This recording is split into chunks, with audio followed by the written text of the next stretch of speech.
হাসনাবাদের ইছামতি নদীর বাঁধে ধস, আতঙ্কে এলাকার মানুষ। দ্রুত সারাইয়ের দাবি গ্রামবাসীদের। হাসনাবাদের বরুণহাট রামেশ্বরপুর পঞ্চায়েতের পালপাড়া এলাকার ইছামতি নদীর ঘটনা। এখানে ইছামতি নদীর বাঁধে ধস নেমেছে। ধস নেমে বাঁধ আর 1 থেকে 1.5 ফুট বেঁচে আছে।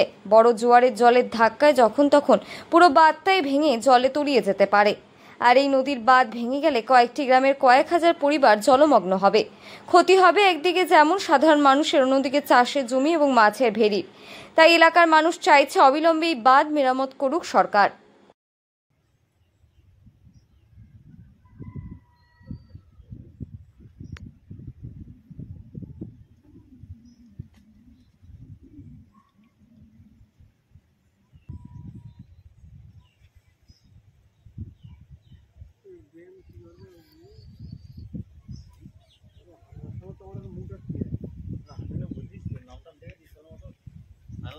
মাদারে আমলে দিতে পারলো, ওরাতে পারিসনি, হয়নি।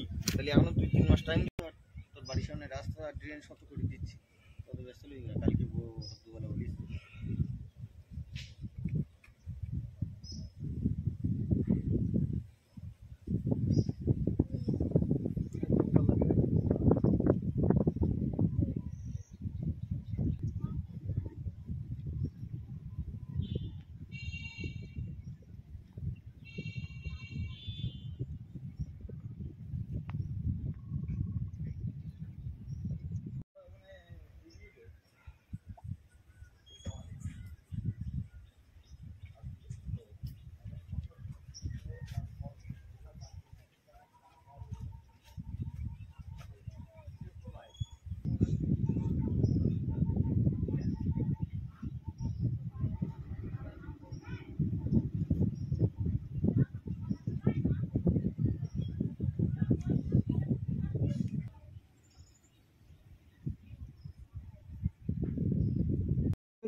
আমাদের এখানে প্রতি বছরই ভেঙে যায়, নদীর জল ঢোকে, বাচ্চা কাচ্চা নিয়ে বাস করা আমাদের অসুবিধা হয়ে যায়।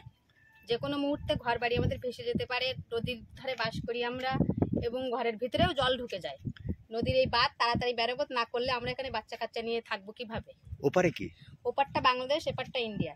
আপনারা কি চাইছেন কি? আমরা চাইছি যত তাড়াতাড়ি সম্ভব হয় এই নদীর বাঁধটা ঠিক করতে। আপনার নাম? আমার নাম সুমিত্রা পাল।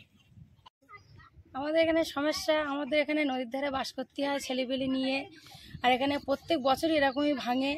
এরা না ঠিক করতে পারলে আমরা ছেলেপিলে নিয়ে খুব সমস্যার মধ্যে থাকে। যত তাড়াতাড়ি পারে তত তাড়াতাড়ি ঠিক করে দেওয়া ভালো। আর হচ্ছে জল ঢুকে গেলে আমাদের ঘর বাড়িতে নিয়ে ছেলেপিলে নিয়ে খুব অসুবিধার মধ্যে থাকতে হয়। কি চাইছেন কি? আমাদের যত তাড়াতাড়ি পারে এইটা ঠিক করে দিতে। আপনার নাম? মিতা পাল।